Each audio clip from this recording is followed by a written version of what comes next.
use the Hijab 10 discount code for 10% discount on a wide range of products, including premium Ethiopian black seed products.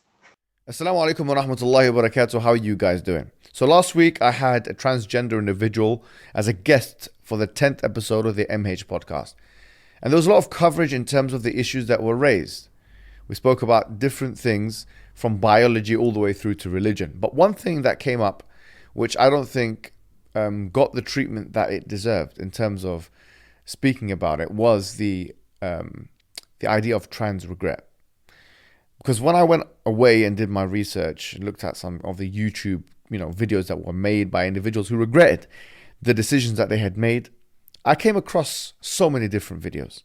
One in particular caught my eye, of a 13-year-old boy who had started to take estrogen blockers and so on, or testosterone blockers and estrogen or some kind of medication, and then later on regretted it, and in fact wanted a surgery to remove their breasts, which they had gotten from this medication. Let's take a look at a clip from that video. You've grown breasts, haven't you, as a result of the hormone therapy that you were being given?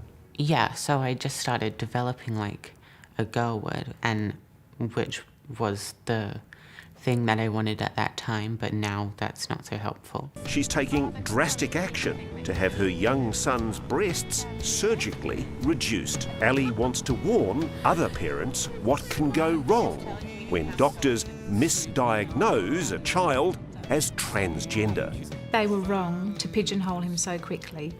I think they should have said, here we have a child who does have gender dysphoria, and he's going through a period of transition where he needs to work out exactly how he feels. So what we can see here is a classic case of an individual who's encouraged by society to go in a direction which could have, if he continued with that direction, had such a life-altering effect on them that they would have been scarred for life, quite physically. Imagine going all the way through with the SRS surgery to the extent whereby you remove your genitalia as a male, your penis and your testicles, and you cannot retrieve them back. They will be put into some kind of bag and then thrown away. Now you just imagine that for a second. These kinds of psychological states of minds, dysphorias that individuals have, gender dysphorias, that can lead someone to that and then regret that thereafter, because of an ethic that we have in the West that says it's okay to identify with whatever you feel like you want to identify with, is something I believe which does need to be challenged head on. But it needs to be challenged head on, not only within our community, the Muslim community, but outside of it, in a diplomatic and respectful and academic way. I don't think the way to deal with, these kinds of individuals who have these kinds of dysphorias and psychological conditions should be shunned. I don't believe that they should be thrown away. I don't believe that the discussion should be no discussion. And unfortunately, although the majority of Muslims on social media were very positive, there was a very loud minority who, I must say, were bringing forward a toxic kind of attitude, which I don't think is conducive for anybody. Not for the Muslim community, not for the non-Muslim community, not for the da'wah, not for the spreading of Islam, not for anything. And we have to learn a new level of maturity now when dealing with these issues. I've been dealing with these issues for half a decade. Not that long, but enough to know that there's a way of doing it which is effective and a way which is not effective. We've seen Christian missionaries and apologists in the Bible Belt America use the sledgehammer approach, and it's been the biggest failure of all things. Homosexuality is an abomination, swearing, shunning and all this, and then at the end of it, people are isolated, alienated, and it doesn't work. Some Muslims have attempted to adopt similar methods, getting similar results, quite frankly, right? So what I think needs to be done is that we need to change our attitude. We need to remember when Lut alayhi salam, when he was having conversations with homosexuals, yes, he did tell them not to do certain things. And yes, he did condemn the actions. But he also offered his daughters in marriage. Now I want you to think about one thing. How can you offer your daughters in marriage disrespectfully? Think about that as a question, right? If he offered his daughters in marriage, giving them an option to heterosexuality, yeah, to these group of people, said, look, just we'll make it work, and giving them an option to do the good actions. How can you do that whilst at the same time being disrespectful to them and being inhospitable to them? It's not possible that can be the case. So Lut alayhi salam, therefore, if we ponder over these verses with care, we'll realize is employing different kinds of approaches, but is engaging with them, speaking with them, and being respectful with them.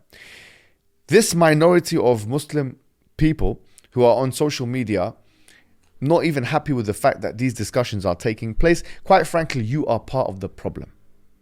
And you are the kind of people who will bring us back as a community.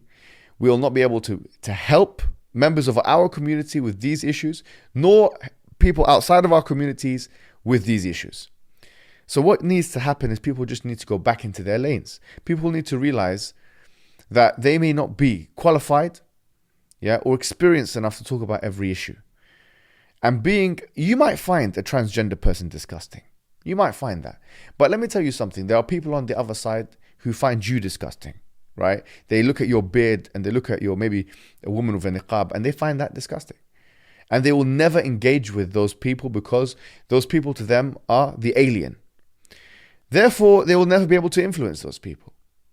We're saying, look, it's not about your aesthetic value judgments. You might find people disgusting, but you still have to engage with them and respect them and give them the truth. This is da'wah, and this is what we need to do. Finally, I want to say to you guys that this should be a learning curve for everybody. Not everybody needs to comment about everything. And when you're talking on behalf of Islam or as a Muslim, realize that you can make one comment to members of a particular community that would have otherwise been neutral to Islam and Muslims, that will destroy the image of Islam and Muslims for that individuals for life. And that's why it's such a beautiful qawl in the Quran where Allah subhanahu wa ta'ala says, وَاصْبِرْ عَلَى مَا يَقُولُونَ وَهْجُرْهُمْ هَجْرًا جَمِيلًا. Be patient with what they say and leave them a beautiful leaving, meaning leave them as neutrals.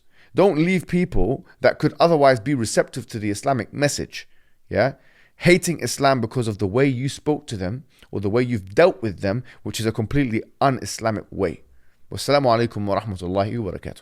I think we have to acknowledge there are a lot of children who are confused about their gender identity as a normal phase that they would go through. It's not uncommon to be confused. The good news is they're going to grow out of it.